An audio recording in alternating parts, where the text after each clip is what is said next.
আমার প্রত্যেক রাতে বিছানা গরম করার জন্য আমার একজনকে চাই। আমাকে যখন কেউ ছোঁয়, যতই দিক, আমার মনটা ভরে না। মনে হয় এরকম চলতেই থাক। সারা শরীর যেন আমার শিউরে ওঠে। ভিতরে একটা অদ্ভুত উত্তেজনা। দারুণ লাগে এসব আমার। আমি পেশায় না, নেশায় করি এই কাজ। আমি সবাইকে কল করি, তবে নেশায় আমি এই কাজ করলেও ফ্রিতে আমি কোনো কাজ করি না। আমি একজন নামকরা প্রস্টিটিউট, রিনা রায়, যাকে আপনারা বেশ্যা বলেন। বেশ্যা কথাটা আমার ঠিক পছন্দ নয়। গাড়ি, বাড়ি, ব্যাংক ব্যালেন্স সব আছে আমার, তবুও এই কাজ আমার নেশার মতো। কোনো রাতেই আমি একা থাকতে পারি না। না শুনতে আমি একদম অভ্যস্ত নই। আমার প্রতিটি রাতের দাম 5 লক্ষ টাকা হবেই বা না কেন। আমি যেরকম সবার মন ভরিয়ে দিই, এই শ্রীপুর শহরে আমার চেয়ে অনেক সুন্দর প্রস্টিটিউট আছে। তবে আমি যেমন বিছানা গরম করতে পারি, আমার কাছে এসে সব কাস্টমারের মন খুশিতে ভরে যায়। তাই তো আমার এক রাতের দাম 5 লাখ টাকা। তবে এর বেশিরভাগটা বৃদ্ধাশ্রমে দান করে দিই। ওই যে বললাম, আমার এটা নেশা, পেশা নয়। মন চায় তাই করি। নতুন বিবাহিত পুরুষরা তার ঘর ছেড়ে আমার কাছে আসে। কেউ বলে আমি ভীষণ সেক্সি, কেউ বলে হট। একজন তো আমাকে বিয়ে করার জন্য পাগল হয়ে গিয়েছিল। আমি নাকি খুব সুন্দরী। ছোটবেলা থেকে অবশ্য এই কথা শুনে আসছি। আজ কোনো কাস্টমারকে পেলাম না। ছটপট লাগছে আমার, পাগলের মতো লাগছে আমার। এসব না পেলে পাগলের মতো লাগে আমার। আমার নিজের সাথে নিজে ঠিক জমে না। কিছু খাবার অর্ডার করলাম, ঘরের ভিতরে আনতে বললাম, তারপর জোর করে তার সাথে। শোনা যাচ্ছে শ্রীপুর শহরে একটার পর একটা খুন হচ্ছে, নির্মম হত্যা হচ্ছে। প্রথমে তার গোপনীয় অঙ্গ কেটে তারপর হত্যা করা হচ্ছে। শুধু পুরুষদেরই হত্যা করা হচ্ছে। এই ঘটনা বারবার হয়েই যাচ্ছে। কে করছে, কেন করছে, কী এমন শত্রুতা লিগে এই পুরুষদের সাথে? যেসব পুরুষদের এত অবধি হত্যা হয়েছে, তাদের শেষ কলের কোনো নাম নেই। সবগুলো হত্যার একই কেস। শ্রীপুর থানার নতুন দারোগাবাবু ব্যাপারটা নিয়ে হিমশিম খেয়ে যাচ্ছে, তবু এর কোনো রাস্তা পাচ্ছে না। আজও একজন খুন, তাকে টুকরো টুকরো করে রাস্তায় ফেলে দিয়েছে। কী হচ্ছে কিছুই দারোগাবাবু বুঝে উঠতে পারছে না। আজ একটাও কাস্টমার পেলাম না। যাকে পেলাম দেখে তো আমি অবাক, কিন্তু মন ভরল না। কী করব অগত্যা। আজ চার্জ করলাম 10 লক্ষ টাকা। আগে টাকা, তারপর অন্য কিছু। সেও দাম কষাকষি করতে থাকে। একজন বেশ্যার আবার এত দাম? কাজটা তো 2 মিনিটের। আজকের রেটটা ডবল হয়ে গেল কেন? মনে করুন শুধু আপনার জন্য। আজকে কিছু স্পেশাল দিন আমার জন্য। এত প্রস্টিটিউট থাকতে এই 2 মিনিটের কাজটা আপনি আমার সঙ্গে কেন? আমি কিছু তো স্পেশাল আছি, তাই না বাবু? আমি একজন বেশ্যা, এটা বলতে আমার কোনো লজ্জা নেই। আর হ্যাঁ, এখানে কোনো দাম কষাকষি হয় না। পয়সা ফেলুন আর এখান দিয়ে ফুটুন। আরেকটা খুন, এইবারে আরও নির্মম হত্যা। কুচি কুচি করে তার গোপনীয় অঙ্গ কেটেছে। মুখটায় যত পেরেছে ছুরি দিয়ে গুপিয়েছে। সে এক বীভৎস চেহারা, দেখলে শরীর যেন শিউরে ওঠে। পরের দিন কোনো কাস্টমার পেলাম না। কিছু খাবার অর্ডার করলাম। ডেলিভারি বয়টা দারুণ সুন্দর, এক নজরে যেন চোখে পড়ে, কামড়ে খেতে ইচ্ছে করে।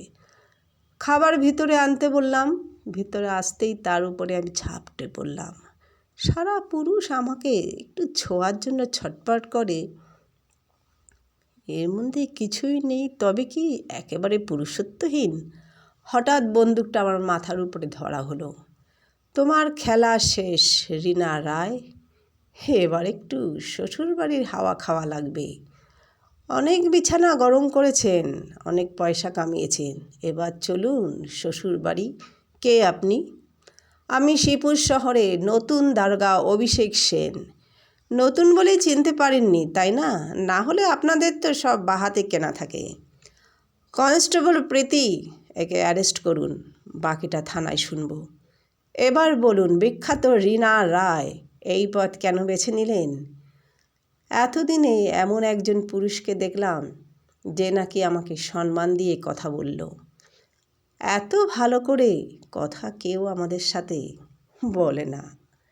সবাই খালি আমাদের দেহটাকেই চায়। আপনি একজন শিক্ষিতা, সুন্দরী, স্মার্ট হয়েও এই লাইন কেন বেছে নিলেন? আপনি তো ভালোভাবে জীবনযাপন করতে পারতেন। ভালোভাবে? যখন দিয়ে আমি বুঝতে শিখেছি তখন দিয়ে বাবা খুব নেশা করত, আর কোনো না কোনো কারণে মাকে খুব মারত। একদিন মা রান্নায় নুন বেশি হয়েছে বলে মাকে বেঁধে নিয়ে খুব মার মেরেছিল। আমি ভয়ে দরজার পাশে লুকিয়ে থাকি, লুকিয়ে কান্না করতাম। আমার মামারা খুব গরিব ছিল। বাবা মার বাপের বাড়ি দিয়ে টাকা আনতে বলতো, মা মানা করতো, বলতো ওরা কোথা থেকে দেবে। ওই নিয়েও রোজ মারামারি চলতো ঘরে। এসব অবধি তাও ঠিক ছিল, কিন্তু যখন বাবা সহ্যের সীমা ছাড়িয়ে গেল, প্রত্যেক দিন নতুন নতুন ছেলে ঘরে এনে তাদের সাথে মাকে ঘরে ঢুকিয়ে দরজা বন্ধ করে দিত। মা চিৎকার করত, কিন্তু কেউ মাকে বাঁচাতে আসেনি। যখন কাজ হয়ে যেত বাবা ওই পয়সা নিয়ে ফুর্তি করত। এসব মা একদম মেনে নিতে পারেননি। একদিন সকালে উঠে দেখি মা ফ্যানের সাথে ঝুলছে।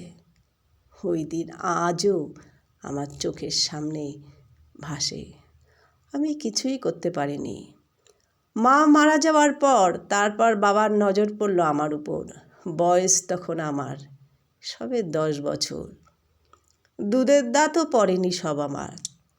বাবা যে কাজ মার সাথে করত, রোজ একটার পর একটা ছেলে এনে আমাকে জোর করে ঘরে ঢুকিয়ে দিত।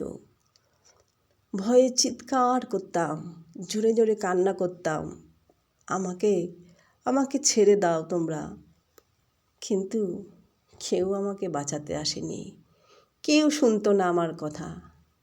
বাবার খালি পয়সার দরকার, নিজে কোনো কাজ করতে চাইতো না। এই পয়সায় বেশ ফুর্তি করত। শালা, এরকম করতে করতে একরকম প্রায় নেশার মতো হয়ে যায়। আস্তে আস্তে এটা আমি পেশা বানিয়ে ফেলি। আমার একটা টাকা যাতে বাবা নিতে না পারে, তাই ওইখান দিয়ে পালিয়ে আসলাম। আমি কোনো শিক্ষিতা নই। মা মারা যাওয়ার পর পড়াশোনা, স্কুল সবই তো বন্ধ হয়ে গেল। বাবা তো নতুন স্কুলে ভর্তি করলো আমাকে। নিজেকে এমনভাবে সাজালাম, হাঁটা চলা, ইংরাজিতে কথা বলা, স্টাইল, নিজেকে একদম বদলে ফেললাম। হয়ে উঠলাম বিখ্যাত প্রস্টিটিউট রীনা রয়। তবে পয়সার বেশিরভাগ অংশ আমি বৃদ্ধাশ্রমে পাঠিয়ে দিই। মাকে তো আর বাঁচাতে পারিনি, তাই আর পাঁচটা মাকে যদি বাঁচাতে পারি।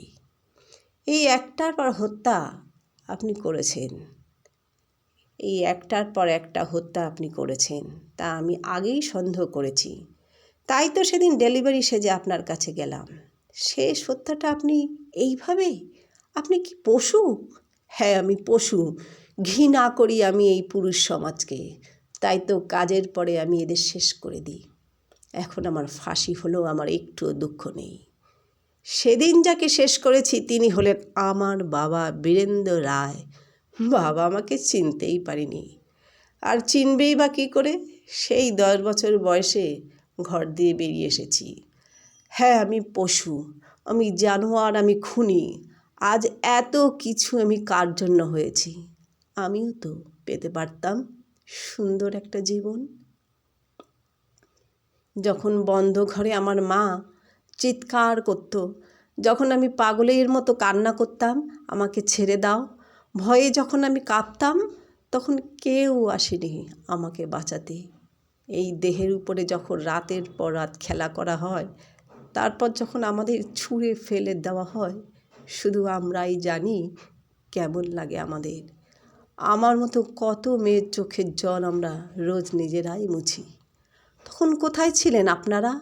কেউ তো তখন আমাকে বাঁচাতে আসেনি। আজ আমি পশু। হ্যাঁ হ্যাঁ, আমি একজন বেশ্যা। আমার বলতে শুনতে একটুও লজ্জা নেই। আমি একজন পশুকে হত্যা করেছি, বেশ করেছি। সেই কুকুরটাকে হত্যা করে আজ আমার মার আত্মার শান্তি পেয়েছে।